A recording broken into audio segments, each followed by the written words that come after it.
I had somebody say, like, you've never done a backpack hunt. Like, yeah, you're great at horse hunting, but you've never done a backpack hunt. And then also, are you even capable of doing it? Because I'm pretty small. And I called Aron up, which is how I met Aron. He hooked me up with a pack and a frame and like got me fitted up so I could go do this stuff because I needed to learn, number one, that I could do it, but also be better. Like, how can I be better? How can I push myself mentally, physically to be better and not settle for where I am right now? Because there's another level that I need to try to reach.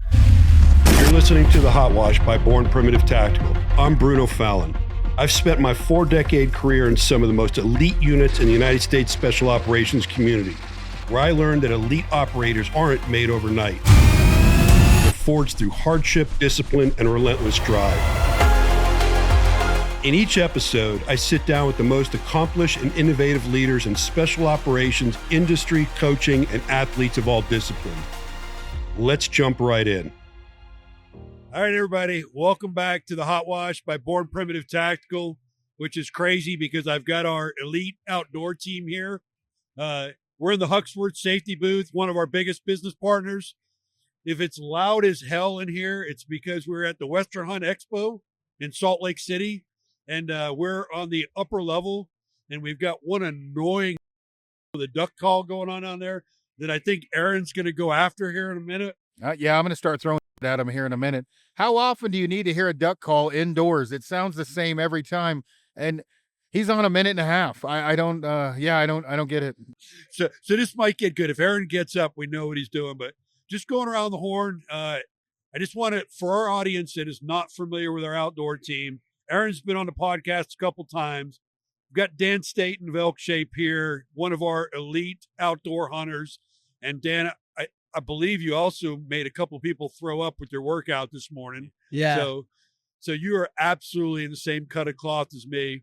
And then we've got Kristy Titus here as one of our OG outdoor ambassadors, and has really, to me, been our most legitimate female hunter out there that we've ever had. So welcome everybody here. And what I really wanted to do, we're in your world, not mine, in the outdoor world. And just want to kind of open up some fun conversation. And the first thing I want to start with is, Aron, what hair products are you using right now? Johnny Slicks. So having some context to this, I've shaved my head from 1994 until 2016 and started growing it out a little bit. Had a beard, and then had kind of the high and tight. And then, I don't know, probably in the last year, I started growing it out, and I have very Viking flowy hair. And if I do not put product in it, as much as I get with, it stands straight up. And so this year, for example, I was on like a 28 days in the field. And by the time it was done, it was 6 inches long. There was like old man's beard moss in it and pine needles. So every morning I take Johnny Slicks, slick it back, and then I get fucked with the moment I leave the door, which is my own fault. Because I shaved my head for so long and fucked with everybody that wore hair product, and I said they were gay. Now I got to wear it by default. Now I'm gay. I can't do anything about that. So those that know the relationship with me and Aron, he's kind of like my brother from another mother. And the funny story I'll give you today is we're at Sportsman's Warehouse, and we're supposed to be doing a promotion for the fact that we're working with Sportsman's. And I don't remember what banter we had going back and forth, but I think I started it. You did. And he damn sure tried to finish it, because the next thing I know, in front of all the Sportsman's Warehouse executives, oh my God, he tackles me. We're on the floor. I got him in a headlock. He's got me in a full body lock. And every time I go to release, he clinches. And I'm like, oh, it's on. It's on. And we did this for, a while. It was quite a while. And all those assholes watched it. Nobody got video. All I could think of, for anybody that hasn't seen Bruno, was go till you die, because if you let up, he will fucking kill you. And because you said, I slowed down I went to stop 3 times, and I'm like, in my brain, I was not stopping because you will fucking kill me. And so, yeah, that's how we started. That's how we started the day. Well, yeah. I already know you're one of those guys that don't let up. So, but anyhow, Kristy, yeah. I want to bring you in the conversation. Well, hey, I've been like a wingman for Aron on a similar situation before, like going back to like 2012. So this is kind of par for Aron. So Kristy I barely know her. You're hot as shit. Not who I would think of as a bro, right? And I'm getting ready to, well, I had the people with me, but we were getting ready to beat the shit out of guys. And she comes up to me and says, give me your backpack. This is about to go to another level. Hardly knew her. And grabs my, because I wear my pack over one shoulder. And she grabs the pack from me, and it de-escalated after that. But that was our first. But you still had to walk around the next day and hold hands with his opponent and apologize. Well, no, you're he got like a little bit of a first situation there. was with a competitive company. Yeah, and then later, Josh Cleghorn reached between my legs and grabbed my nutsack, and then we beat the shit out of each other. It was pretty rough at the banquet at the sheep show. So yeah, she's been involved in this before. This is long standing. Well, I know, I would have been point man on this one as well. Yeah, so I got you. Dan, what do you think? What was the reaction of the executives?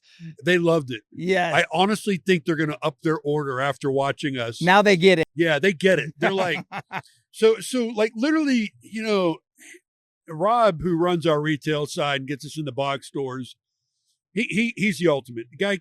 Guy comes from 35 years in the industry. He understands how to work with these folks and get in there. But we're the legitimizers. We're the ones that come in that are actually in the industry and have done it for years. So they know our resumes. But then they see these two farm animals rolling around on the concrete, choking each other out. Honestly, I don't know what they were doing because I was holding on to Bruno for dear life. So I wasn't looking around like, what's everybody thinking? All I was thinking was get this fucking shaved ape on the ground before he fucking kills me. But I mean, I don't know. It went on for like 30 seconds maybe, which is wrestling a lot.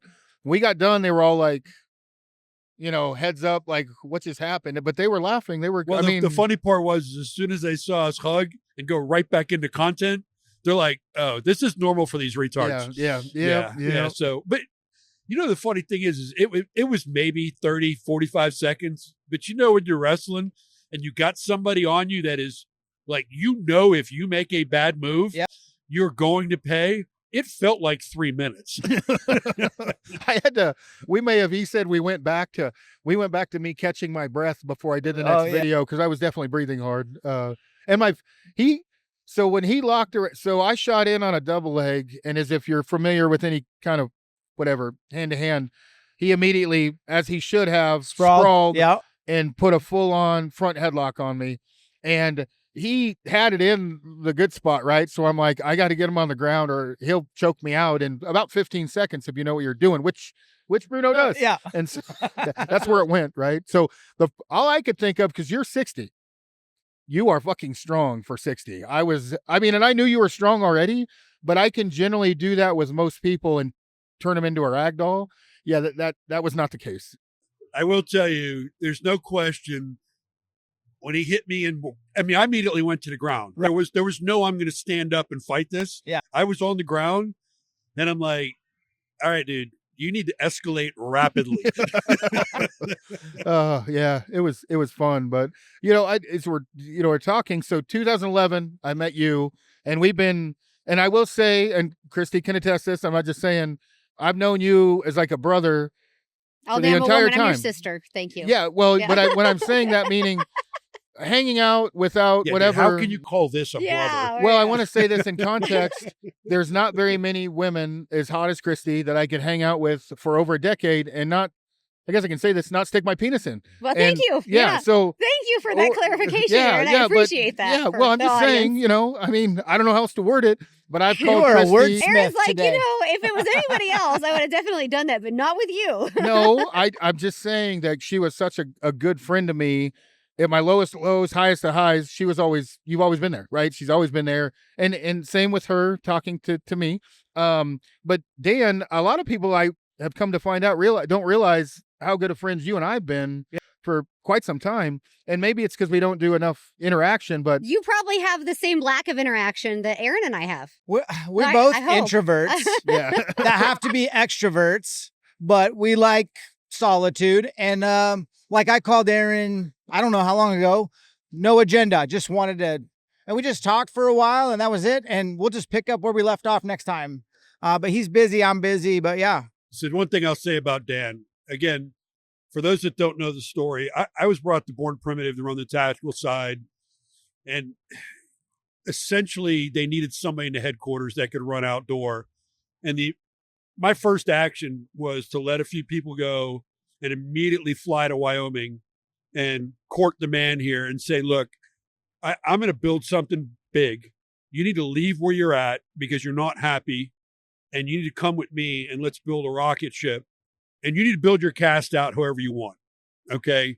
And, it to me was the smartest move I've ever done on outdoor, because what people don't realize, and the senior level of Born Primitive, of course, realizes it, because Aron was already an ambassador for us. He was not an employee. But what everybody quickly realizes is I'm getting the attributes for how I'm running outdoor and tactical. I'm like, not the case. I am basically taking some very informed wisdom and making sure we're executing it. So where all three of you come into play is all three of you existed in outdoor before I did, which is important to know. And all three of you bring a strength, whether you know it or not. Like I'll tell you, Dan, like your content is so fucking professional. It's insane. Yeah, like 100%. Yeah, your content, when you package it up, I ask people all the time, like, does he have a full-time media team? Like, this stuff is gold. Oh, thank you. It really resonates. And then Aron will tell you, my biggest axe to grind with the male in America is being out of fucking shape and, not being a real man. And you're neither. You're in shape, which you demonstrated to 50 people this morning. I think about 4 of them were outside letting their lunch or breakfast go after you were done with them. And then you get out and you're just a quiet professional. And I love that about you. It's one of those things where I ask him every year, I'm like, where are we putting our money? What ambassadors do we need to invest in? What do we need to be doing? And to be honest with you, the two of you are, A and B to me. And Kristy's been representing our brand for a long, long time and been an ambassador for us. But I mean, I think we actually did right this year in actually recognizing that and taking care of. And that's largely to this man right here, because I honestly, I'm the guy that calls him and goes, I need to cut your budget. Yeah. And he's the guy that calls me and goes, not here. And I'm like, yeah, I'm listening. Okay. So, but I appreciate what you guys all do. I think that you'll all agree that where we all fit together at this table, it's not just the product, it's the ethos, right? I mean, I love what we are building here. That I haven't seen you in a year. Yeah. I haven't seen her in a year, and it's like I saw her yesterday. Yeah. I will say a funny story about her, since he's already gone there. Yeah. Is thanks, Aron. is when I was first looking at outdoor, and I was kind of getting a whiff of, you're gonna be owning this year. First thing I said is, I want a list of every ambassador, and I want to know what they're doing for us and who they are. And the first question I ask him is she as hot in person as she is in freaking? It's a filter. Well, I think with you, one of the things that people probably don't maybe realize as much as they should, or maybe just look at how you look. You've done 14-day backpack hunts, right? And not just one. Oh, yeah. You've done more than one, and you've went in for caribou. You've went in. I mean, you are legit, Moose, and caribou, you're goats, sheep.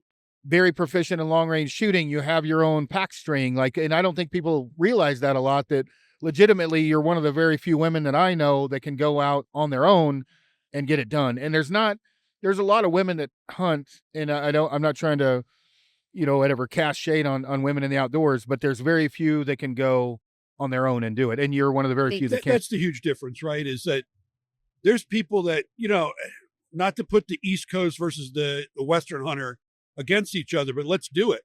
There's a big difference between pulling over your F-150, walking out to a tree stand and sitting on a deer lane, than loading a backpack and going out in, first of all, terrain and weather that will kill you, and being gone for 4 or 5 days solo. And then, oh, by the way, when you get that animal, you got to get that animal packed out and get it out of there. And to be honest with you, until I fully understand the game, I was like, this is, to me, what you guys do as Western hunters is like what the military does with Tier 1 special operations. It is the most elite out there. if that makes sense. Kristy, you, before we get to Dan, you went with one of our mutual friends that is, we won't mention him. Yeah. But you went 14 days helping him. Yeah. On a stone sheep hunt. Yeah. Well, I had some people tell me, I had some shortcomings in my outdoor kind of resume, if you will. And I really think, like with anything we do in life, we can always be better. And that's, I think, part of the problem with me in life, and probably people like you and Aaron, we're never good enough. I'm never good enough. I'm never fit enough. I can't shoot good enough. Like everything I do is not enough. And so I'm always striving to be better. So I had somebody say, like, you've never done a backpack hunt. Like, yeah, you're great at horse hunting, but you've never done a backpack hunt. And then also, are you even capable of doing it? 'Cause I'm pretty small. And I called Aron up, which is how I met Aron. And he hooked me up with a pack and a frame and like got me fitted up so I could go do this stuff, because I needed to learn, number one, that I could do it, but also be better. Like, how can I be better? How can I push myself mentally, physically to be better and not settle for where I am right now? Because there's another level that I need to try to reach. And that's truly how we got acquainted. And you went with a guy that you also showed that you were able to, what's the word? There's different types of personalities in the world. And the personality that you went with was also probably a test in your own mental stability for 14 days. No, it was good. We slept out on the mountain one night on a sheep. And I'm so small that I emptied my backpack out and I crawled inside my pack and used it because I was sleeping on the ground. Right. So I used the frame to get my body off the ground to kind of provide a layer of insulation. And then obviously the shell of the bag provided slight warmth. And I just layered up, and I was so small I could fit in my backpack. Actually, Caudillo has put me in a backpack at Kufaru and packed me around before. Yeah. So yeah, like just, it's little things like that. Like, can you stay out all night? How do you do in the rain? When you fall down, do you get back up? And special forces, with what you guys do, you have to have no quit, right? And it's grit, right? I mean, it's grit. And I think it's a different type of person.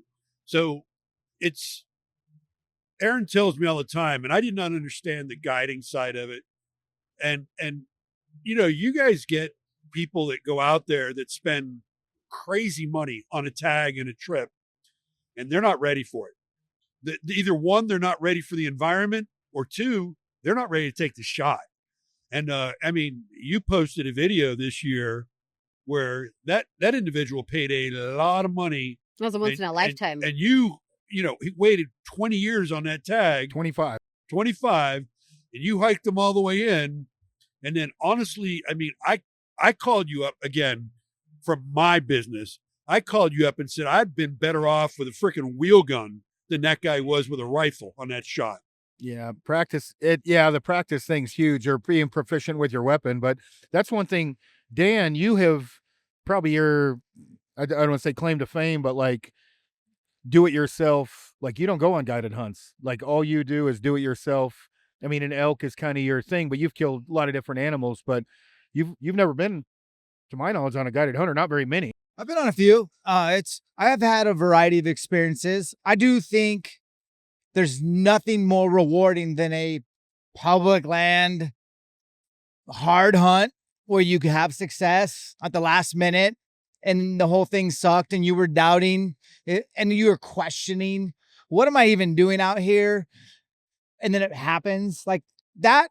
You can't duplicate on a paid outfitted hunt. I don't care what you say to me. So there's that reward that is nice, but I've also gone with some great outfits. I've gone with some bad outfits. I've had guides that I've learned a lot from, and I've had guides where I'm like, I'm in charge, and that's just the way it is. But I don't care how people hunt. I love that people do hunt, and I try to celebrate regardless of your weapon or species, east, west. I try to avoid these polarizing labels that we as hunters put on each other, because walk out here, you'll get enough of that. We need to start figuring out there's a lot less of us. To your point, Aron has carried me on a backpack. Do you remember that? I did carry you in a backpack. Yep, I forgot, at my house. Yeah, that was when I was shooting a recurve. Yep. No doubt. He had a recurve days, and Aron and I worked together at a different company, and we operated on, he's the only guy I trust on a handshake deal. Any other company, it's got to be a contract, but because it was Snyder, we just did a handshake deal because he's just a stand-up dude. He does what he says he's going to do. I love that. No, I do too. And that's, I think, why we get along so well. And it's funny how he handles me, and I'll use the word handles me. He went out on this like 28 day, I think he was in like for like 6 hours here, 4 hours there, hunt. This is the call I get. Are we good? Am I fired? I'm like, what are you talking about? He goes, well, I've been off comms for 28 days. I'm like, brother, that's what the fuck I pay you for. I do not pay you to do Instagram. I pay you to get out there and hunt. So it's that relationship we have that I love. And I also like the calls where my mind is made up on something, because I do have to manage budgets and vision. Vision is the biggest thing. What nobody realizes is every company out here has a plan, but they don't have a real way to get to the end state, where that's what I specialize in. How do I get this company to point X in 1, 3, and 5 years, right? So I have to make some hard decisions at times. So he'll call me up and my mind is made, and he'll be like, I need to talk you out of this. And because it's him, I'm always like, what do we got? And I listen to the whole case, and then I check the ego at the door, because maybe I've already made a decision, and I let him help me unmake the decision. Sometimes I'm like, I need a night to think about it. But I don't think there's been a case yet where I haven't said in some form or fashion, yes, we're doing that. So I mean, to add to that, the one thing I've found that I can deal extremely well with alpha males, and I can deal extremely well with someone like Jerry, who's very passive, but anything in the middle where it's a fake, I don't deal very well with. I mean, a guy I did a podcast with for a while is a prime example, not good, where he's as alpha as it gets, and I never have issues with him. But other people are intimidated as fuck by you, and I'm like, he's not unreasonable, right? He can be a dick, right? But I mean, he's also a guy that can be like, Bruno, shut the fuck up. Let's talk about this. And he'll be like, fuck you. And then we'll figure it out. And it's fine the next day. I deal very well with that. What I don't deal with is people pretending to be an alpha, which is why I get along so well with, and you're the exact same way, where you eat them alive and shit them out. But yeah. Well, I think what you just said is a classic example of leadership.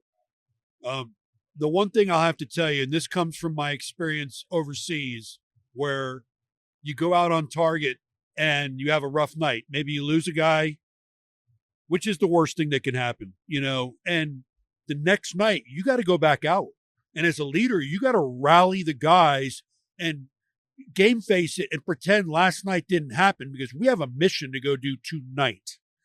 And I think if you can apply that to business, where you let things that happened yesterday go, they happened, it's over, and have a fresh look at everything, you just move forward and you never move back. And I'm not one to hold, I'll say I don't hold a grudge. If you've ever fucked me over, I do hold a grudge. Okay. But I let you know it. I let you know it to your face, but it's one of those things where you just need to move on and move past and continue to get better. And you need to make your people do that too. So we feed off each other. He's a great leader. Sometimes he is asking me stuff that I'm like, dude, visionary, just go. Just do it. Just do it. So, I mean, that's something that, and I love, if you pay attention to the way she does business, I hate this word, and we talked about it off camera, influencers, Instagram. But I will say Kristy is not, in the Instagram term, a really big influencer. She can take somebody with what she does and convince them that this is what we need to be doing. I mean, I pay attention to it and I'm like, wow, she didn't have to get up on a table and slam her fist. She didn't have to yell at anybody. She didn't have to give anybody the death look. She smiled and told them how it's going to be, and that's how it's going to be. It's awesome. I would say one thing, adding to you without going into great detail, me and Dan's relationship, I can't remember, something happened that you and a hunting partner did that was kind of going viral on forums, right? Yeah. And I called, and I remember you were like, oh, I can't remember. You were like, Aron Snyder, this can't be good. And I'm like, dude, give me the story. You gave me the story. I was like, dude, I don't give a fuck. I just needed to know so I can, I think I said, so I can defend you. Yeah, I was like, literally, because social or forums, people, whatever. And I was like, because I trusted Dan, right? I had no doubt, but I was like, dude, I'm not calling you to have a bad conversation. I need you to tell me what happened so I can defend you and tell these guys to F off, basically. Yep. And having that kind of relationship with Dan, and we probably hadn't talked in a year, like that is one of the things I appreciate most, obviously with you as well, Kristy. And that is hard to find in the industry, because you know, there's a lot of people that are, you dance with the one that brought you, and a lot of people don't have that kind of mentality, and it drives me crazy, but it is what it is. So, you know, one of the things, and Aron's heard this a bunch, one of the things that is definitely different between the tactical and the outdoor industry. Oh Lord, I got to hear this every day. I want to hear it. Okay.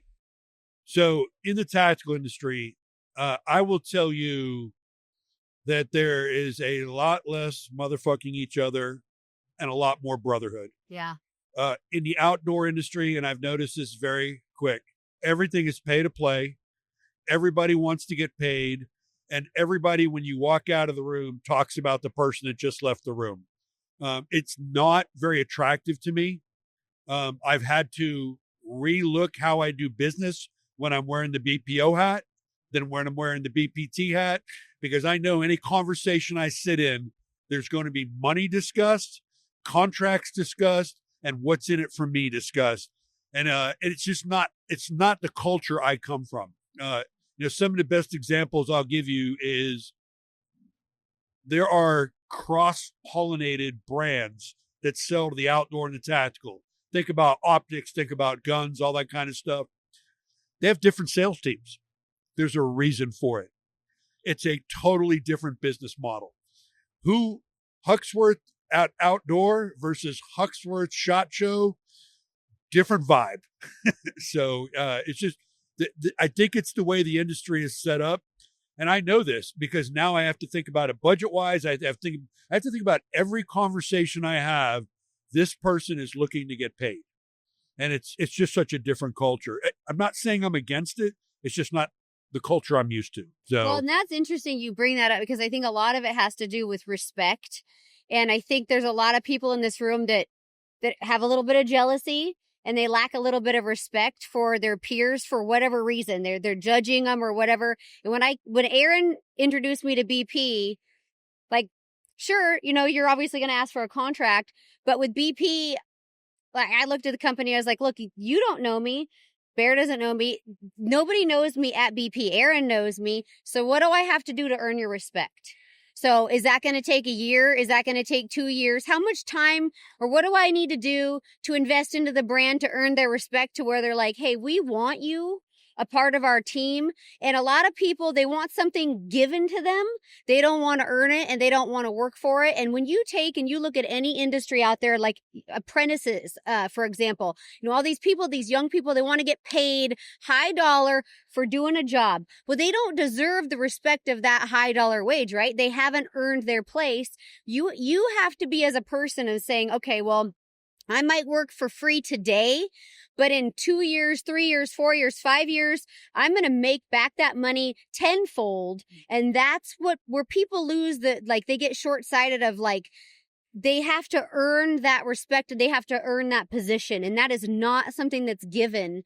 And you can't be short-sighted. There's a lot of short-sighted thinking sometimes in the outdoor space and in that capacity. You're spot on. And that's something that does hold true in both outdoor and tactical. This modern day influencer as a professional job. Okay. Their sole job in the world is to rep brands and produce content. They actually do nothing, you know what I mean? But produce content for their audience. They're not an elite hunter. They're not an elite tactical operator somewhere. They are a content producing machine. The two biggest ways to never get on the Born Primitive team is to lead in with this.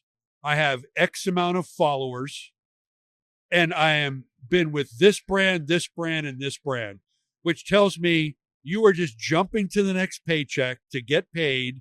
All you care about is getting paid and increasing your individual persona. You are not aligned with our ethos of a brand, that you love what we do at Born Primitive, and you're willing to come here and be part of this team. And maybe it's something you need to show us your worth first. I had somebody come up to me at SHOT Show, and their lead-in conversation to me was, I have 100,000 followers. And my immediate word to them was, have a good day. I don't care. There was a guy recently that had introduced himself to Bruno Outdoor World. I'll tell you guys later who it was. And you had said, hey, talk to Aron. Talk to me. And he was like, basically, I've talked to this company. They're not giving me enough money. What can you guys do? And I was like, have you worn our clothing? He's like, no, I've never touched it. And I was like, I would not talk to Bruno. And he's like, what? And I said, I wouldn't call Bruno back. And I'm like, why? Why? And I'm like, he will eat your ass alive. Like, you literally just told me you are just shopping for the highest dollar amount. And I said, now, if you had been wearing our clothing for a long period of time and we hadn't paid you and you were shopping around, that's business, right? You got to make a living and whatever. But I was like, you talk to Bruno with that, he will eat your ass alive in the first minute. Like, don't approach him. And he's like, should I call him? And I'm like, well, I don't want you either. I was like, no. That is a common occurrence, I have to say, in the outdoor industry. Not everybody, but there is a lot of people like that. And I've had to get calmed down and be a little bit more professional as I've gotten older about it, because you do get jaded over things over time. And that's one thing with both of you I've never really had to deal with. I mean, I think every now and then you and I would call each other if we remembered to say, hey, what's going on next year? But it wasn't any kind of a weird. It wasn't like you saying, hey, somebody's offering me to pay me more. It was more like, hey, I'm doing this more. Have you noticed or whatever, which is a conversation that should be had. And it is different in the outdoor world. I can't say on the tactical world. But the thing all three of you have in common is you're legitimate in your profession, which brought you the followers. Okay, there's the big difference. You're not creating a image to create followers. You are someone that has gotten out and done what you've done for a while, and people realize this person's legitimate. And that's why you have the followers you have. And that is the ethos I want. Again, the way we safeguard and protect this brand is Aron brings me the outdoor ambassadors, gives me their resume, tells me what their net worth is. And I'm like, do you really want this person? On the tactical side, I bet you I turn 20 people a week away. Really? Oh, it's insane. Wow. It is insane how many people want to be on BP Tactical right now. And what they don't understand is that it's a very unique relationship. Every single one of my ambassadors, I talk to weekly. Every single one of my ambassadors, I have a personal relationship with. Every single one of my ambassadors has a vote. I'll give you an example. At SHOT Show, I'm thinking of bringing 2 more ambassadors on. At SHOT Show, I took all my ambassadors there and gave them the 2 candidates and said, yes or no. And they came back to me with a thumbs down on one. And guess what? That vote mattered to me. I thumbs down that person because I'm bringing them into the family. So it's one of those, I take it extremely serious.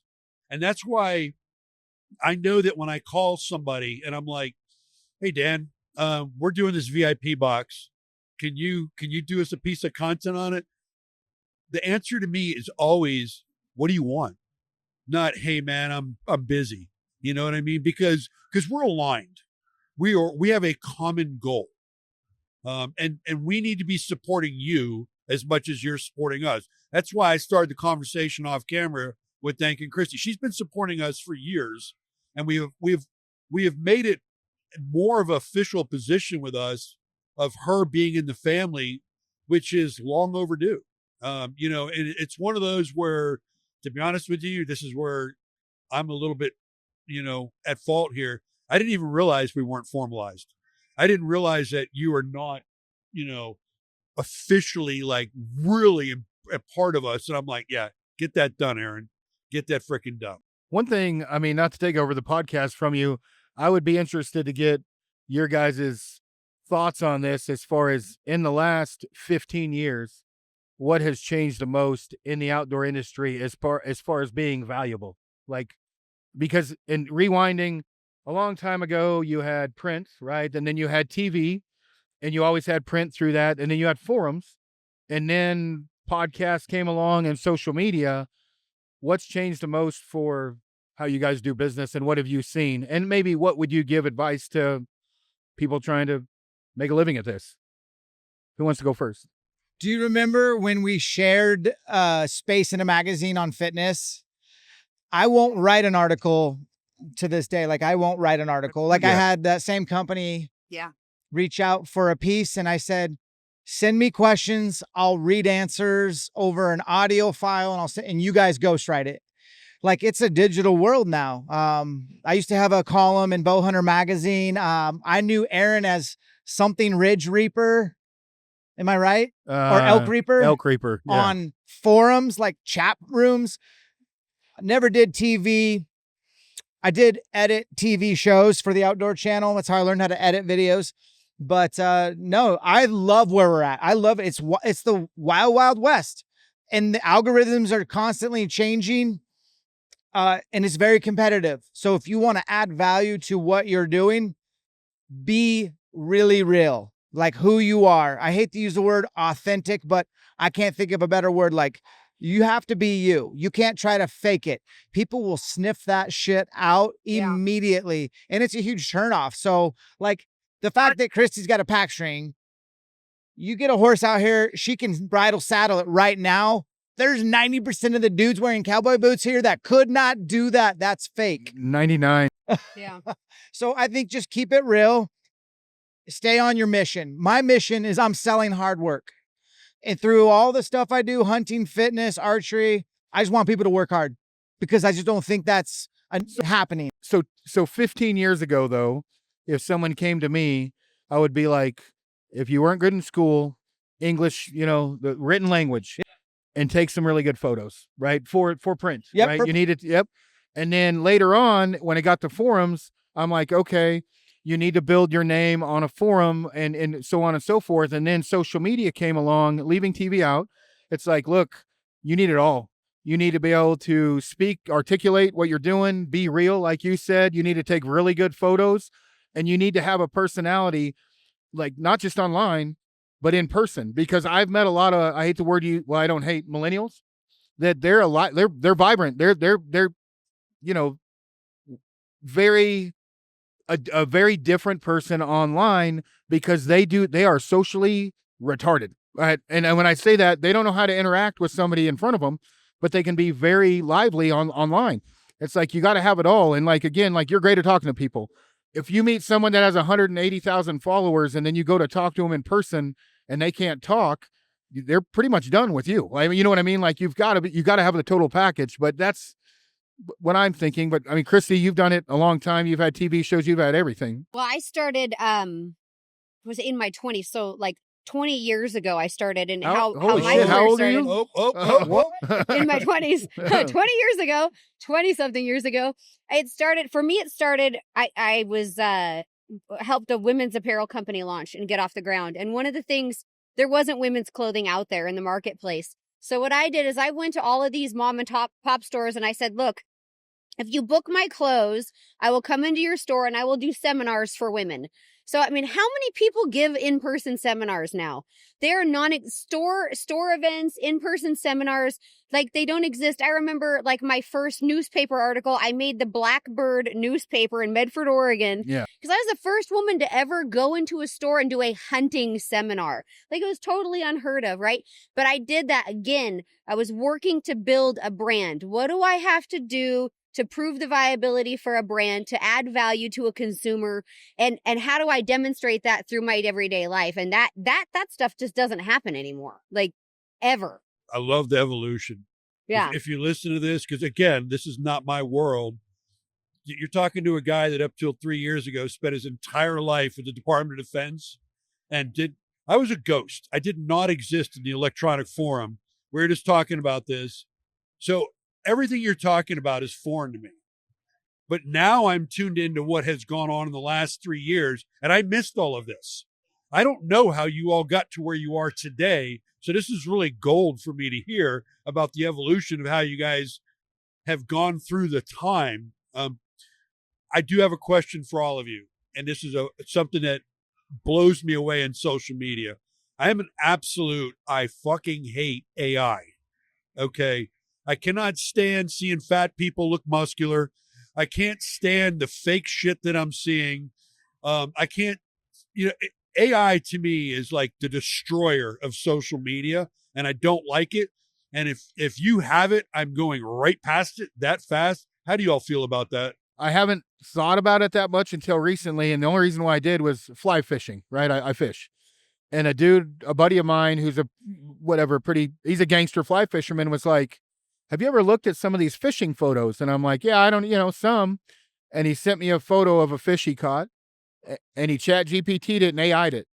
And I couldn't tell the difference. And I was like, wow, dude. I was like, are you doing that? He's like, no, and he gave me a list of people to look at. So I chat GPT'd fish of mine, and I had the normal fish and the big fish. And I was like, oh my, so I did it to an elk. I did it to other animals. And I'm like, holy shit, you can do that. And it looks very real. And you can have chat GPT do that over and over and over until they get it perfect.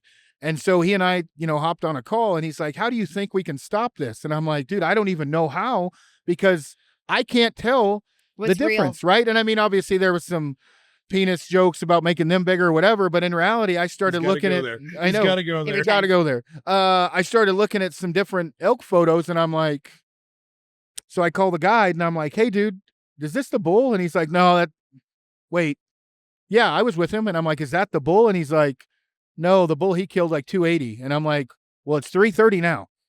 And he AI'd it, and you can't tell. So that kind of scares me, because does it affect like us selling clothing? Or, I mean, it definitely affects maybe the legitimacy of a person and a hunter, right? And when I say that, you could ideally probably hold your arms out with nothing and make it look like you shot a very good animal when you are a horrible hunter. And AI can do that, and it can do it very well. And that freaks me out. What do y'all think? Well, for me, like coming from the female standpoint, it is really difficult. Some of these women look really beautiful out there doing stuff, and they have perfect bodies, and they look perfect, and they're like amazing. And you get this body dysmorphia almost as a female. It's really, really toxic. And then you meet them in person. And Aron and I talked about this last year, because we showed up at Expo, and Aron's like, hey, she doesn't look anything like her pictures. And I'm like, no, is it like the same person?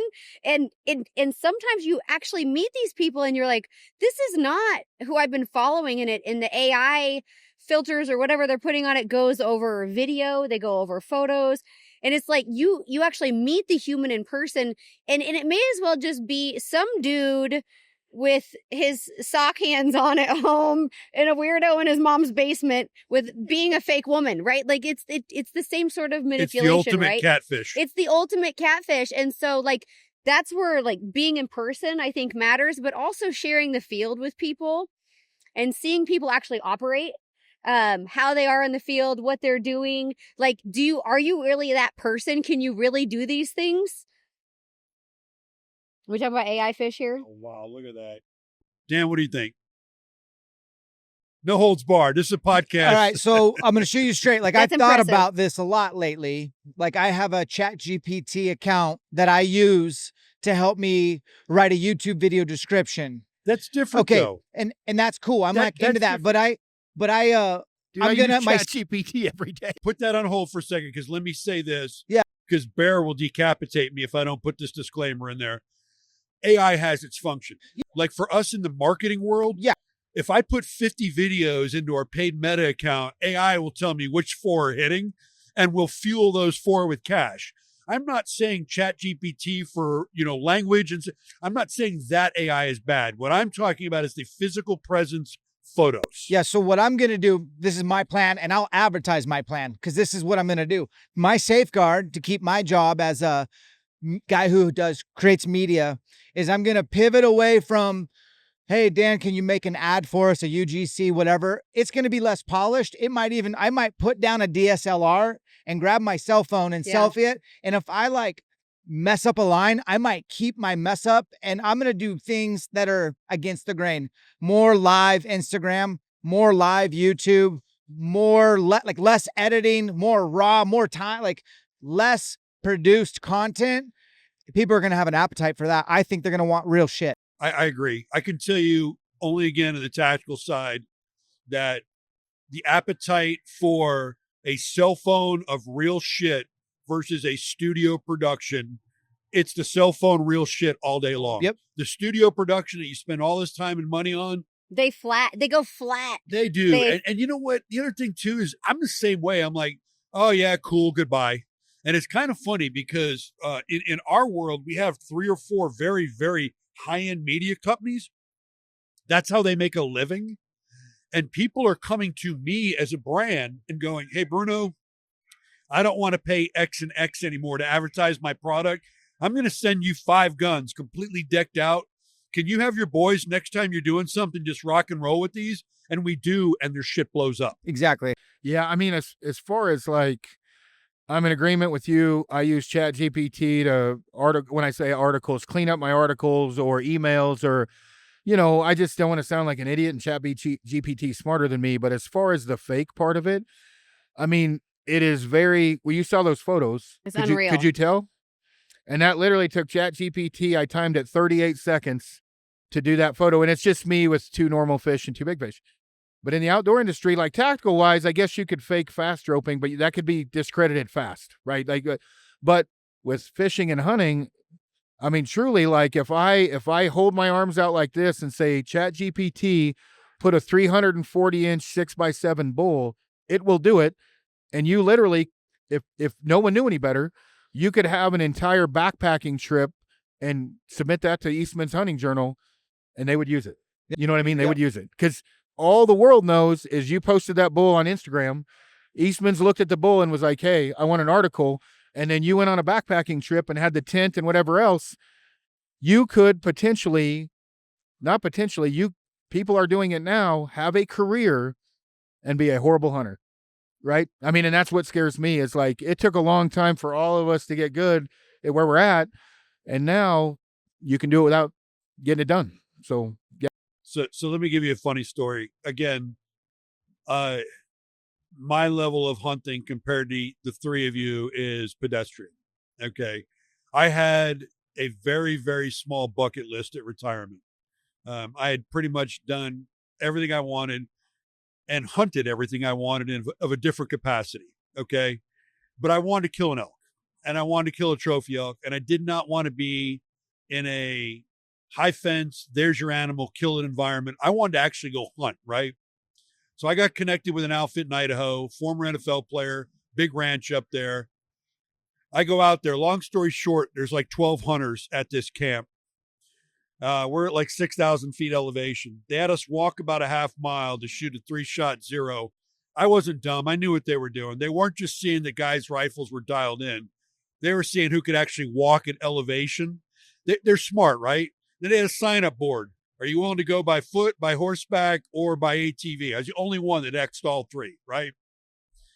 This one dude in this hunting camp had this photo album he brought with him. It was zebras, rhinoceroses, fucking everything on earth. I was like, world's greatest hunter. I don't know any better, right? So long story short, as I go out, this guy had paid for a double upgrade.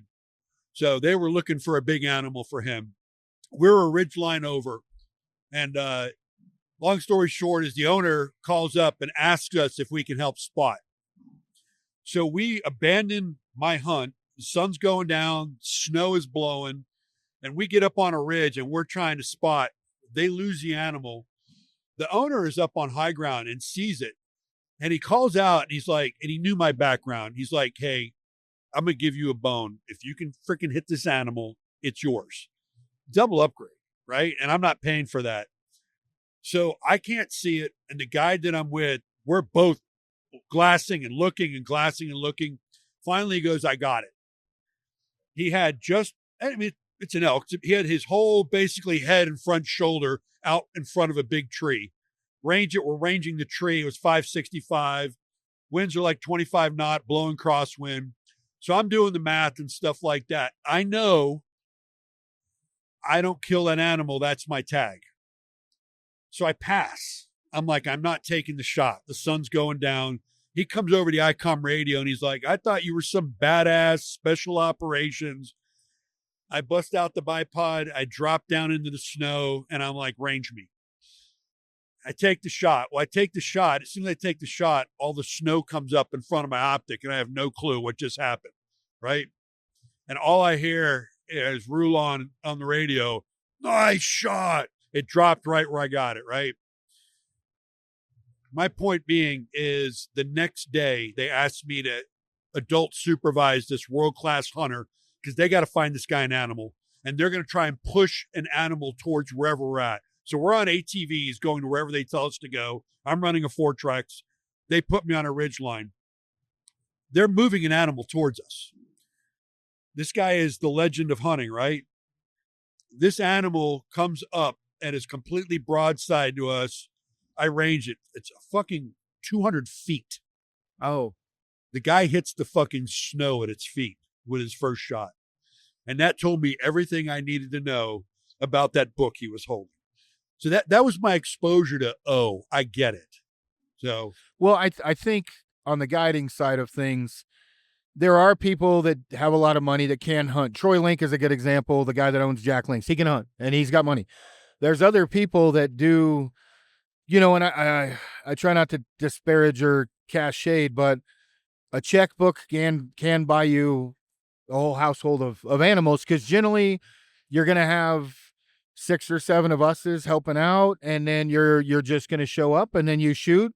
And, you know, if you don't shoot, you have enough money, or if you wound it, you can pay for another animal, right? I mean, if you wound one, it's legal in most states to keep hunting. Your tag's full. And I say that not for the state, but for the outfitter, your tag is done. But if you have enough money to pay for another animal, you can keep hunting. And most people don't realize that. Like, if you go, Ryan Rotier, great friend of mine, you just met him, you guys know him, you know, you wound an animal with him, you're done. But if you have money and that animal's not dead, he will let you buy another tag. Like, you can, because for him, it's a business and whatever else. Having said that, if you have enough money, you will eventually fill a very impressive trophy room. And that does, you met one of them. It does happen. Yeah, it's pretty funny. So the following day, I'm with this guy and they're working something off a mountain down towards us. And now I know this guy can't shoot. So I'm telling him that eventually, as this animal, if it comes to us, it's going to stop because it's going to either smell or detect us. That I need that shot then, because it's getting ready to vacate the area. Yep. So glassing. I see the animal. They're calling it. He's getting ready to stand up and take a shot. I have him use the handlebars of the ATV to get a little bit more of a shooting position. Long story short is he shoots it in the ass. And as the animal's running away, I shouldered my rifle and killed it. We had a little deal that he killed it until the guides cleaned it out. And I'm shooting a 300 Win Mag and he's shooting a 7mm Magnum. They're kind of like, yeah, Bruno, we know what happened up there. But but it was one of those where I'm like, that went in his trophy room. You know that went in his trophy room. It happens. And you know, what level that happens or whatever, there's no telling. I mean, there are a lot of things going on in the outdoor industry right now that are pretty wild that I haven't even briefed you on, but there's some crazy shit going on as far as influencers go and things like that. And there's always the question, and you asked me a long time ago, I don't know how you worded it, but I think it was to the effect of, can someone be better or kill more than you, but trophy animals or something like that? Or how did you word it? I don't know. But you remember the conversation, because I said it can't be done without cheating. And I wasn't pumping my own. Yeah. I don't know how you worded it, but it was something to the effect of, to kill consistently every year trophy world-class animals, in my opinion, you're probably cheating. And when I say cheating, you're using a thermal, you have a suppressor, you're shooting subsonic rounds, or you're paying an absorbent amount, which is kind of cheating, but legal. And I think that probably happens, unfortunately, a little bit more than we realize. And you had asked me, and I was like, man, I would have to say some of these guys are cheating. Thermals. Have you guys used thermals before? No. Just pig hunting. Okay. Oh, yeah, I guess I have. Yeah, pig Okay, hunting. so imagine... Thermals changed the game, dude. Thermals changed the game. Imagine we all three, and I'm leaving you out because you know thermals, but we all three go, and we get up at 4 o'clock in the morning, and we break out the thermal, and we look half a mile across the ridgeline. With that thermal, we know where every animal is at on that ridgeline before we move. Unfortunately, there is people doing that. And I don't want to, again, cast shade or whatever, but it is very, very difficult to sort out what's real and what's not in the outdoor industry at this day and age. And What are you thinking? Because you're thinking I probably shouldn't be talking about this because it probably looks bad for the outdoor industry. No, I think it's there's a lot of people that are very successful that find shortcuts, right? That are unethical or don't follow the ethos of what we would want to see for fair chase practices. Which is what is so important about the team you amass here, right? You're kind of vetting out those folks and finding the people that are doing it the right way and that aren't cutting those shortcuts. And you don't want them on your team anyway, right? Like those aren't the people you want in your sphere. You don't want those people in your circle. You don't want those people that's just not where you want to affiliate with, right? Like you want to follow the line of towing the line of like, hey, you're doing this with hard work, you're earning it. And the reward is the journey. And just because you're not shooting the biggest thing doesn't mean you're not successful. Heck, I haven't shot a bull elk in 3 years in Wyoming. Kristy is a much better trophy hunter than I am, by the way. I see elk every year. Like I passed on lots of bulls last fall and my dad shot a nice bull with me. I didn't want to shoot it. Like for me, I'm okay. I'm not that mad at him anymore. Like there was a time where I would go out and I would hunt and I'm like, man, I better notch my tag or else I don't feel like I've done something. And now I'm like at the point where like, if I'm not excited about it, I'm okay with not pulling the trigger. Like if I feel like the shot's a little marginal or whatever, I want to come out of it like, hey, I had a great experience. My life is short and I value quality time in the field. I don't have anything to prove as far as an ego or where I need to be like in the quote unquote industry. So if that means I eat a tag and I'm happy with my hunt, hopefully the people I work with appreciate that perspective and don't want those other type of folks on our team. Just this is me from the brand side. The one thing I'll say is the one time you get caught doing it, it means you've been doing it your whole life and you're tarnishing our brand image and your personal image, and everybody is going to look at you as a cheater.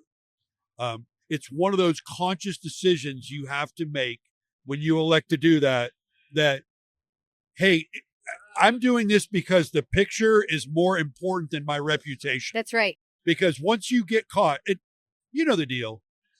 If you do it enough, you're going to get caught, right? And I think, and I've done podcasts on this, but there's 3 types of poachers. There's the one that goes out the day knowing he's going to poach. And when I say that, they're like the guy you're talking about, premeditated.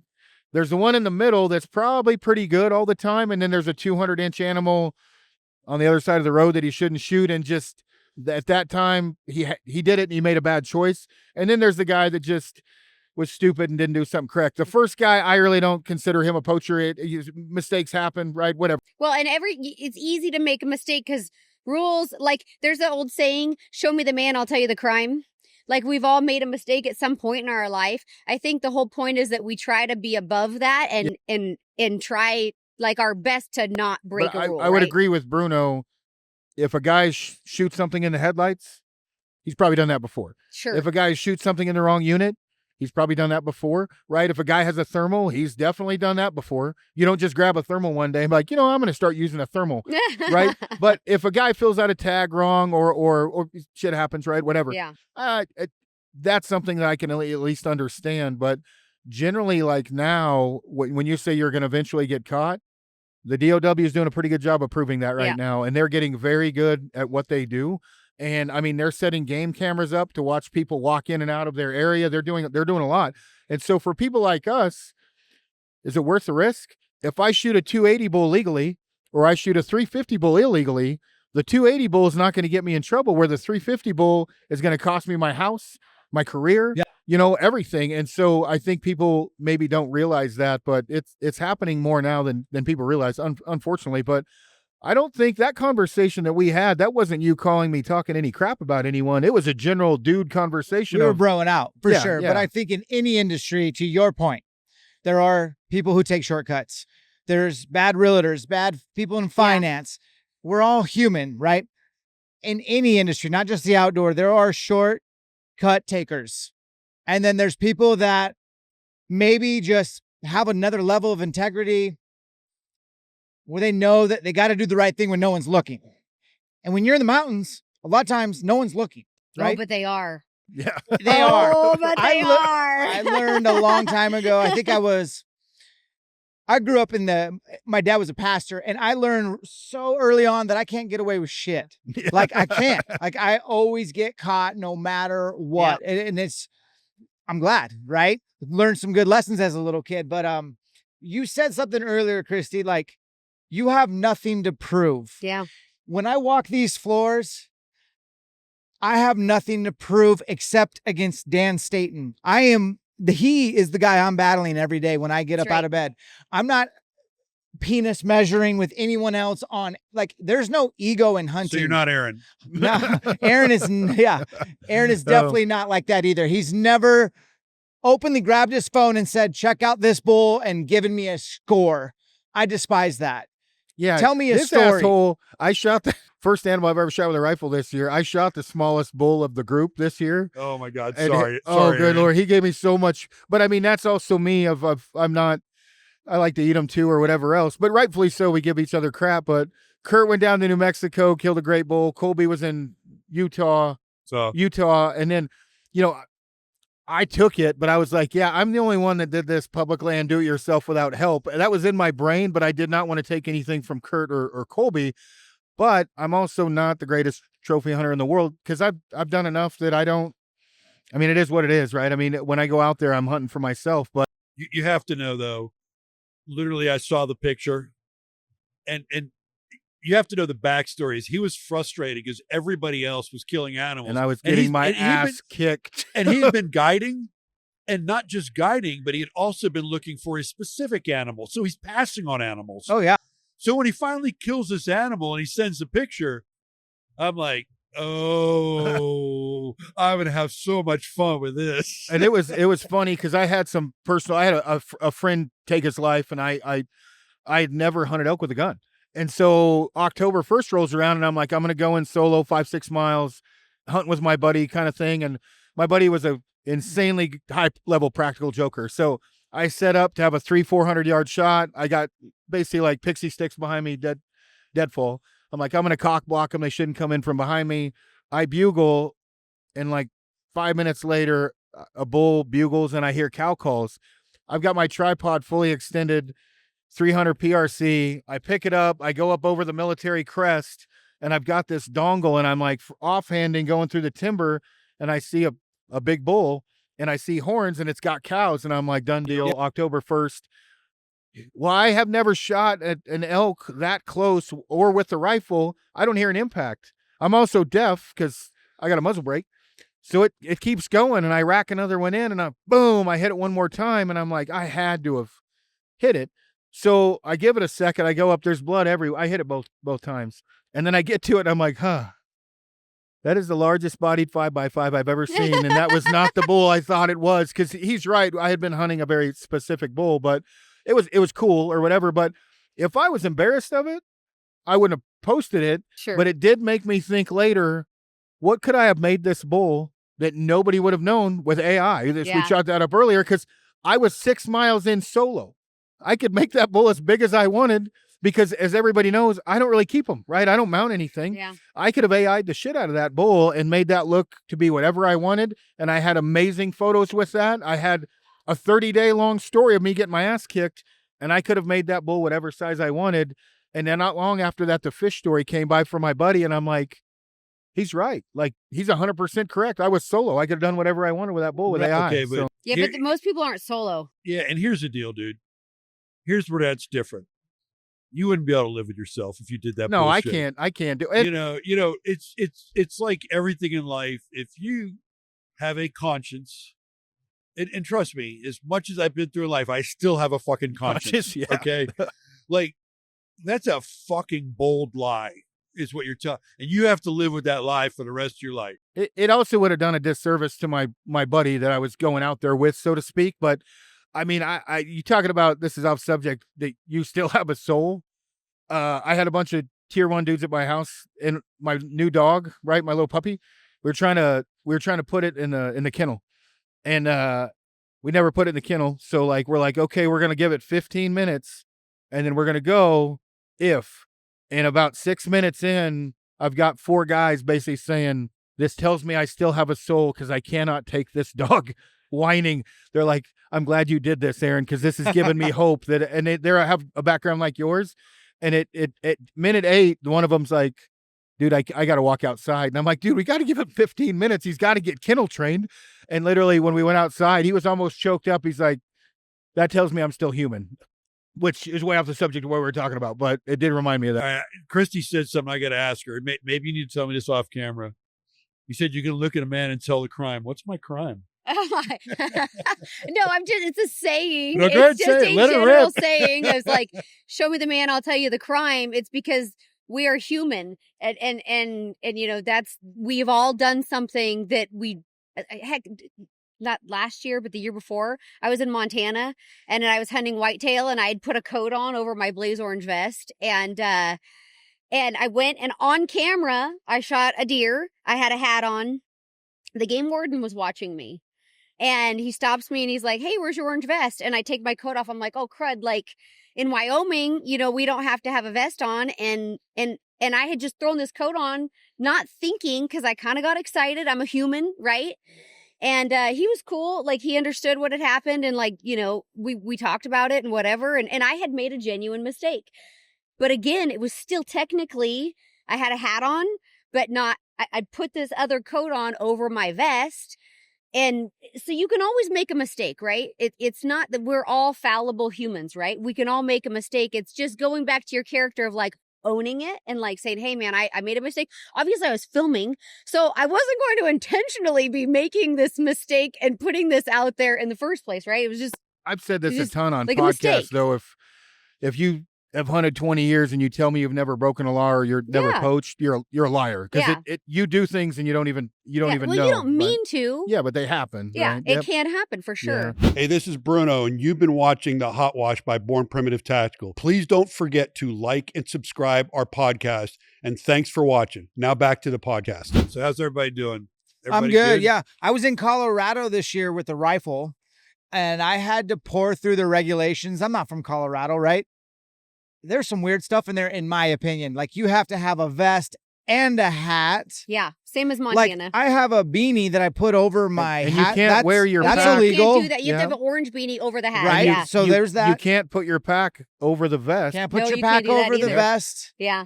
Got to have my hunter safety card. On your person. Only state I've ever heard. Like I got that when I was 10. I had to go find my hunter safety card. I got to carry a ballpoint pen. If I kill something, I got to sign it. And so if you debone an elk, you have to keep the balls attached to a sizable portion of meat. Yeah. And this isn't normal. A lot of states don't do that. And so the thing is like in Wyoming, it's a hat. Yeah. Right. And in Wyoming, you don't have to keep the testicles attached to a sizable portion. You go to Colorado, you have no idea you're even breaking the law. Right. Yeah. You can mess up. But Aron, back to your Wyoming story. Dude, what do you have to prove to anyone? Yeah, nothing at this point. I mean, it's you versus you, man. Yeah, exactly. And you put 28 days in the field. That's a lot of guys can't make it that long by themselves. A lot of grown men, a lot of grown women. Like it's like being by yourself brings out skeletons. It was in the back country. I had 16 on the sheep hunt, came back for a few days, and then went back in. So I was back there a while. And as most people know, divorced, Kafaru, my friend had just shot himself. So, you know, by the time I went back in, like you said, there's whatever, it was good for me to just go back in there solo. And when I had shot that elk, I mean, and again, for me, it was just kind of a closure to a chapter in my life that, you know, with my buddy and everything else. So I wasn't worried about proving anybody and shit to anyone, but it was an interesting year because as he said, it was a 28-day ass whooping. It was the worst elk season I'd ever had. Could be a blessing in disguise, man. Like these ass whoopings teach us more than these 2-day success hunts. That's right. Yeah. They do. It sucks while you're there. But do you hunt solo? Because when I go solo, you get a lot of time to think. So I didn't used to hunt solo at all, but the last 2 years I've had to do a bit of solo hunting without a cameraman because I can't find a cameraman. Yeah. So it's been a big challenge for me because I'm trying to self-film and hunt in some situations. And so I have been doing some more solo hunting, but typically I have a cameraman. That's funny. So you it's say not very often that I don't have someone with me. This guy here. So we obviously at BP hire media companies to do And it's like, we can't hire anybody to go with this guy. I mean, It's so hard. He's got to find his own video photographer guy. And, God bless his soul. That ain't Jerry when he's out there, doing the real stuff. And it's funny because you almost have to have another elite hunter to do that, because they've got to be able to, number one, not fall off the side of the train and kill themselves. And number two, understand by his body language and everything he's doing, what's happening next. You know what I mean? Yeah. So find, and there's a few that are good. You've got a good one. I've been through several. Yeah, They're hard to find. Tough. Yeah. Luke Dusenberry's good. Our guy that was he was a stud. What's his name? The private guy we hire, not Cody. I don't know, whatever. He was a stud. The bushcraft hoodie guy. Oh, okay. Yeah, he was great. But the thing is you have to have almost a marriage, because if it's 10, 12, 14-day hunts, You have to get along. yeah, you got to get along. You have rainy days. You're going to have, tired days. You're going to have a lot of different days. And that was me trying to explore. Well, he got it. I was like, look, we can't just hire a camera guy. Like, it's not that easy. Well, especially you throw in horses. Oh, yeah. Like with me, I've got stock, and I have a cameraman that's never been on stock. I took in last fall, and we rode in, and he's like, got a camera around his neck the whole time. I'm assuming we're good. We go to ride out. And I'm like, hey, your camera's not on your deck. Is everything cool? And he's like, oh, no, I got everything on the way in. Not one photo and like 3 clips riding. He literally shot nothing. He must have been just scared and like holding on for life, versus I have other guys that are qualified with stock that can help me throw saddles in the morning, that can help, they know I roll a pack or have some, just whatever inevitably can happen out there. Like, you need to have somebody, like I need to have somebody that can not only like go backcountry, be tough, or a backpack, but also handle stock really tough. I've got one guy right now, that's it, that will do the stock hunts and be able to, and to keep up. And he's a super athlete, and it's the guy that's here, Tim, with me now. He's good with both, but it's almost impossible to find. So question for you, again, being naive to your world. When you're out there on a solo hunt, being I'll use the word reasonably attractive lady, do you ever feel like, in danger or anything like that you're out in the wilderness alone? Or is it like, fuck it, I'm here? No, I don't get scared. I had a lion stalk me when I was going to the bathroom one day, and I had my mules on a picket line, and I had another mule out, and I stood up and turned around to like cover my bathroom, and this mountain lion was right behind me, and my mule brayed right as I stood up because his buddy had gotten too far. And between the combination of like me standing and the mule braying, the lion took off. Actually, it was so close I videoed it on my cell phone. Like I thought, oh shit, I should film this. That's the only time I've ever felt like prey. But like my mules and I, like when I go places alone, especially with them, we're a team, but I train them and I work with them every freaking day. Like I'm out there with them, and I train my mules like I do with my firearm or my bow. I don't ask them to do anything in the field that we haven't practiced at home. So when we get out there, I want them prepared to do the job, and they already know what the job is. I'm just taking it to like that next level. Like right now I'm training some young stock, and as 3 months old, I was putting back skins on them. As yearlings, I introduced them to meat and horns. As 2-year-olds, they packed deer. Last year's 3-year-olds, they packed elk, but everything has been like a baby step. And so when we get to the field, it's like going through your special training in the military. By the time you get in the field, you already know the job. You're just activating. You're just activating. They know what their job is. You've prepared them. I practice it at home. And when we get out there, like things still go wrong, but how can I better prepare them to where we work as a team? And I know their body language. Like I can look at them depending on where their ear is turning or the look in their eye, what they're thinking before they actually do something. I'm like, oh, no, this is bad. We got to put this one over here. Or like, you have to be able to read them like you would a buddy or a hunting partner. And it's the same thing. Like my dad this year, he shot an elk with me, and he wanted to put the horns on this mule Molly, and I'm like, no, she won't take them. She's afraid. He's like, oh no, she's 24, she's fine. I'm like, they're my stock. She's not going to tell. And then behind my back, my dad is going to test my theory, right? He's like, boy, you're really right. She doesn't like that. I'm like, why would you do this? Like, I'm not lying. Like, this not the animal for the job. Like, I want to be able to pick my team, especially with my stock, accordingly. Like, okay, I've got an elk pack out. I want horns. I want Otis. I've got this. I want this one. Like, I can pack my stock and pick them by the job and by what we're doing, who's going to be best suited for that job, just like any other hunting partner. So when we go, I have tons of confidence in them. That's awesome. Like, to take care of me, and then I take care of them, right? I feed them, I get up. You know, that's the other thing with stock. I'm getting up 2 hours before daylight because they've got to eat for an hour. So, and then I'm staying up 2 hours after dark because they've got to eat. Then I've got to find a way to water them. I've got to hobble them. I mean, it's like saddling, tacking, like all of this stuff you have to have. It's just so much more. Like last elk season, I lost almost as much weight elk hunting as I did sheep hunting last year, just because I'm going with my dad. He's in his 70s, and a lot of it falls on me more than it used to. Like when I was a kid, he took me hunting. Now I feel like, not that I'm taking my dad hunting, but our roles have definitely reversed. So a lot more of the weight of the trips are on me. Got it. That's awesome. That Which is is cool. So cool. That is awesome, because what I just heard was literally the whole way I've gone through life in my community of we don't roll on stuff cold. We train so much that we feed off each other's body language. We know, you know, so much is unspoken. Yeah. So it's pretty cool. You're going to say something? Oh, I definitely rolled in cold fucking with pack strings this year myself with the horses. I called you about. Yeah.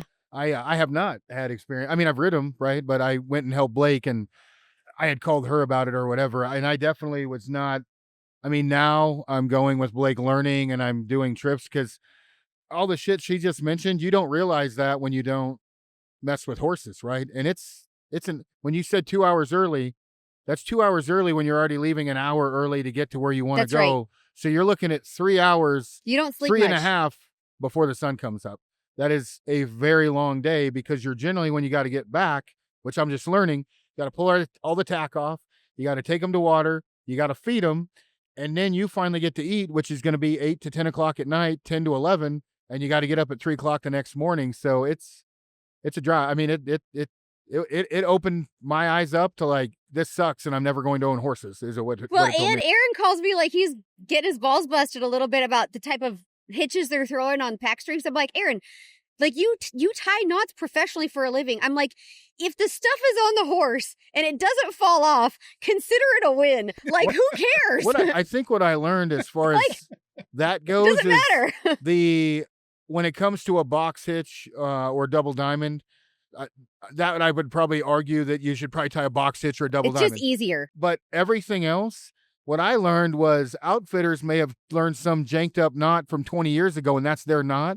And then you tie a knot that you learned in the military, that's the wrong knot to them, even though it's probably a better knot, right? And so, like, I was tying knots that I knew would work, and they're like, no, you got to do this. And I'm like, that's some shit you made up. I've never even seen that. And I'm not going to argue with them. That's kind of what I learned, was like, okay, well, one person's right knot is because their grandpa taught it to them, 40 years ago, and they just never changed. But I did meet a mule that can untie a bowline. Dude, no bullshit. I got one client with me. One's chilling. We kill this giant bull. We come off the mountain. The other client's like, my horse is gone, or my mule's gone, and there's wild horses running around me. I took a nap. I'm like, dude, what the fuck are you talking? Wild horses? Well, they had let our horses out to graze, and I'm like, you told me you could tie a bowline. He's like, I did. And I'm like, bullshit. Well, lo and behold, I've got that mule 2 days later. He untied my bowline. Oh, wow. I thought maybe I just didn't tie it tight enough. So then I hooked him up and watched him, and in 5 minutes he had a bowline untied. Yeah, he just kept pulling on it and on it or whatever. So that's awesome. It was interesting. Legit. Yeah, that's awesome. Yeah. I was going to say, between a bowline and a person with a half hitch, you can get through 90% of problems. Yeah. That's exactly right. Yep. That's exactly right. All right. I want to do this. I want to ask these two, because you and I need to be in the receive mode. So you guys know that we're working on the near zero drop barefoot boot. That's Aaron's baby right now. That'll be coming out in 2027. We got our rain gear coming back out and some new colors, all kinds of cool stuff coming. What from your two optic, as your professional supplier of clothing, we should be working on that we don't have yet? A glassing, well, I wouldn't call it glassing, but like a puffy for the waist down. puffy for waist down. Whitetail hunting clothing, fleece. Whitetail hunting clothing. It's a big deal. I do a ton of whitetail hunting, and I really think shooting a whitetail deer with a bow, a big whitetail deer with a bow, you get one chance at a deer like that. If you get winded, you get busted. You likely will never get a shot at that deer again. I mean, their whitetail are just so incredibly difficult, and having quiet gear is one, especially if you're like a post-rut January hunt, they're crackheads. You have to have quiet. Like our fleece jacket, I was so stoked this year, but pants to go with it. Yeah, that would be already sweet. there, right? Can I go over? Yeah. Okay, Let's hear so it. So, by the way, I think you're going to be real happy with what you're going to hear. yeah, Very yeah. cool. So we've got a full zip puffy pant. You know, we might do a quad zipper, but definitely one you can at least zip up to your hip. It may not come off.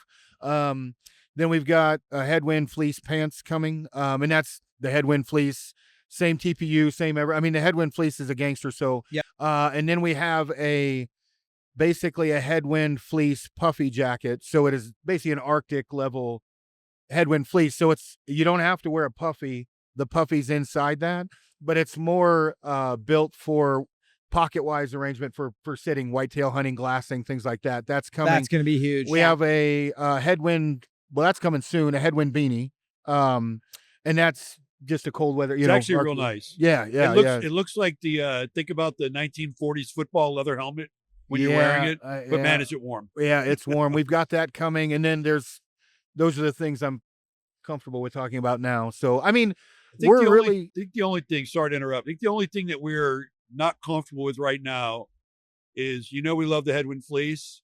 The problem we have is that for the mossy oak bottomland, we're not allowed to print it on our fabric. We have to print it on another fabric, and the fabric that the people will let us print it on, it's not holding up. So we're going to have to think about that, because not even getting it to him out in the wild. I'm talking about Kurt just wearing it every day in the office. We're showing wear.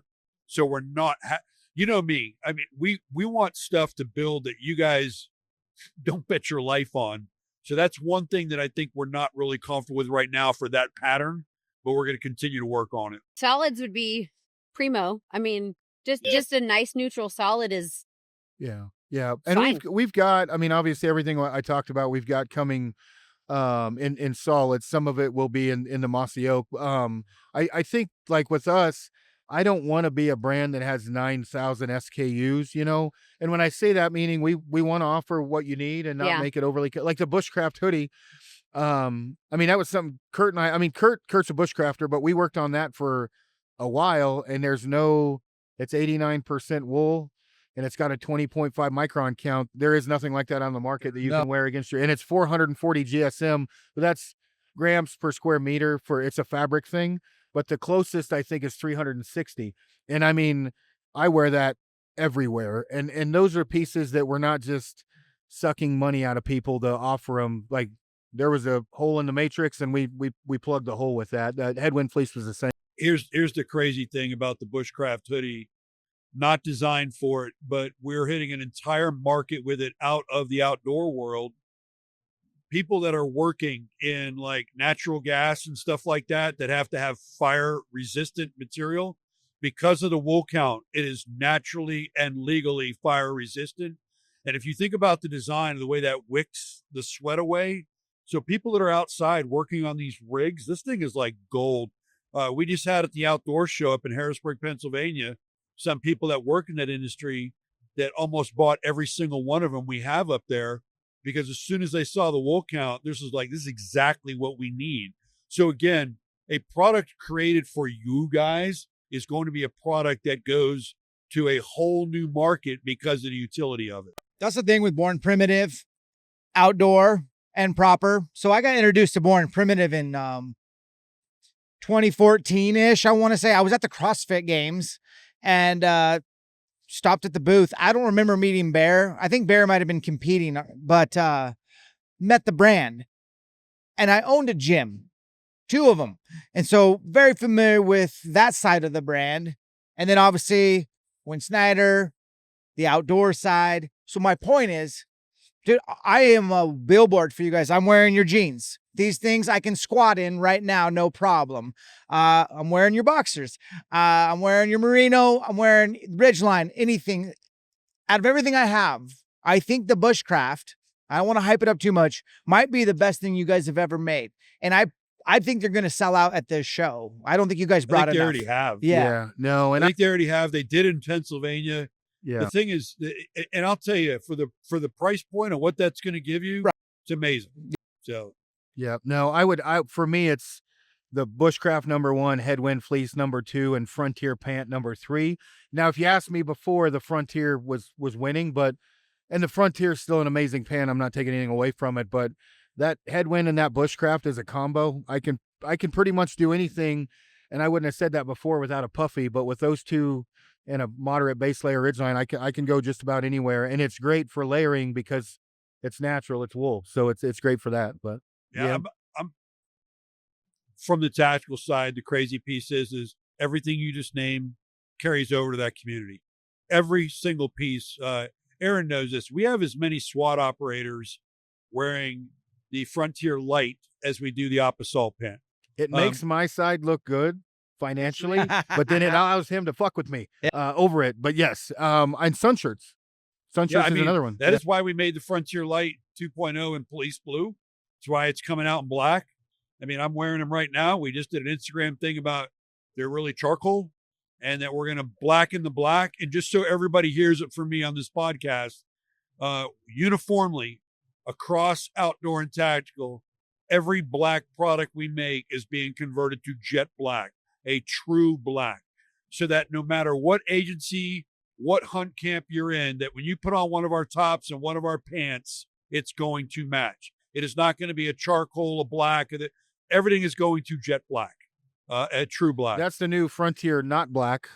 Yeah, but it's close. But it's close. Yeah, good color. Yeah, yeah. But the other cool thing too about the two pants, the Opasol and this pant, is they both take the same knee pad. And I'll tell you right now, for me, being a guy that specifically designed the Opasol pant to get away from the hard shell knee pad and to have a soft membrane insert, the fact that it goes in these as well too, money.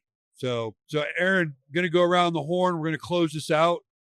Final comments, thoughts, anything for this crew? I appreciate the friendship and everything you guys have done, for the brand as well as for me.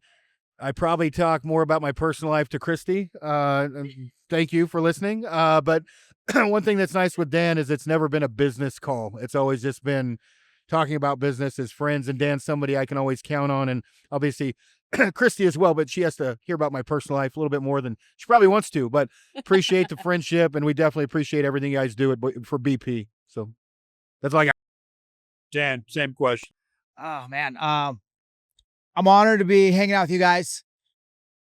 Bruno, I've just met you recently, right? But I told you today earlier, like, I've listened to your podcast.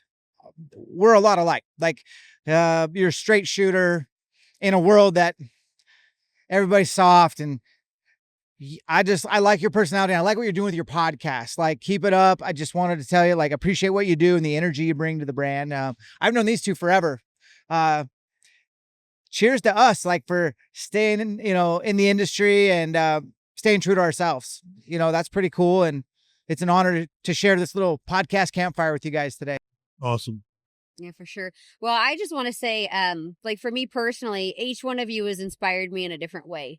And I always look outward to look inward, because the people that I admire, I want to be able to reflect some of myself into them and them into me. And, when I look at all of you, especially when I first was introduced to Born Primitive through Aron, I listened to a lot of your podcasts. I listened to a lot of the ethos and the principles in the company of working hard, having grit, giving your best, never quitting. It has inspired me to be better in all aspects of my life.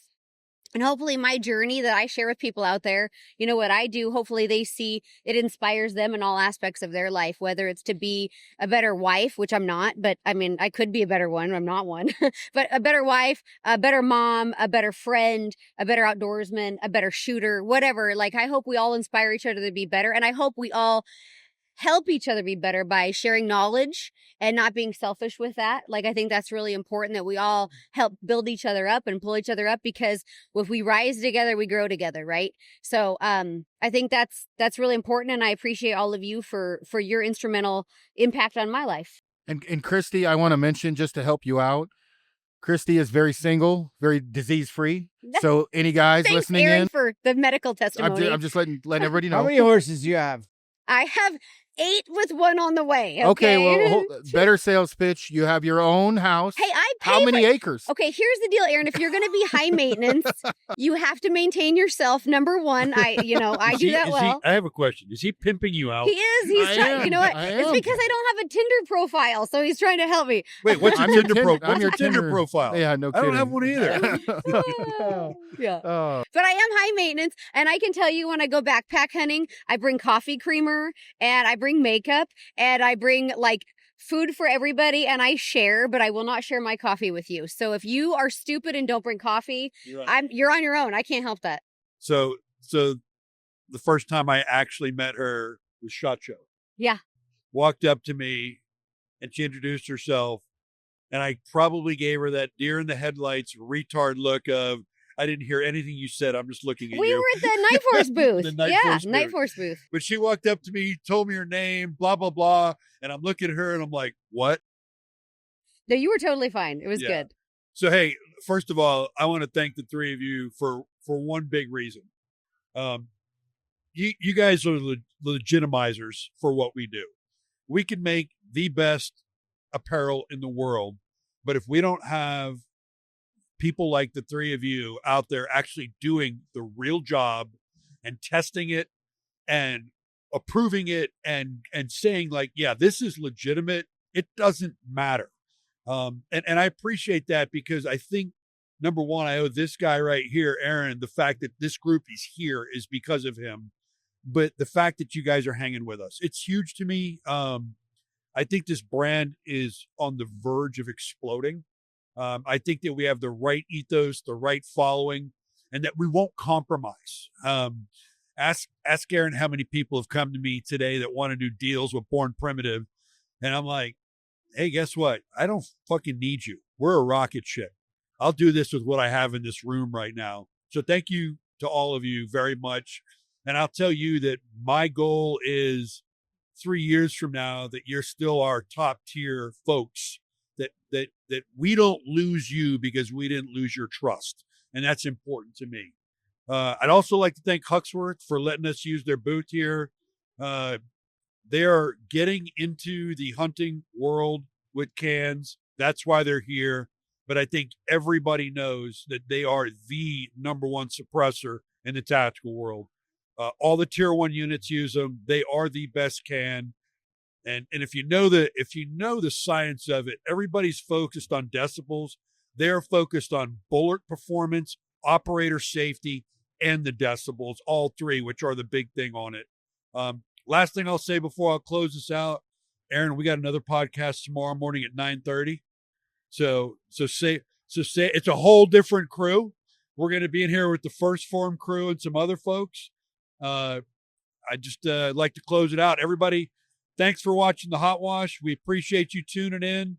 And just for you guys' awareness, this will probably air in a couple weeks, and I'll make sure you're all tracking. Oh, my DMs are going to blow up. Thanks, Aaron. that's what I'm here for. That's what I'm here for. Thanks for tuning into this episode of the Hot Wash by Born Primitive Tactical. Don't forget to like, subscribe, or follow us at Born Primitive Tactical. I'll see you next time.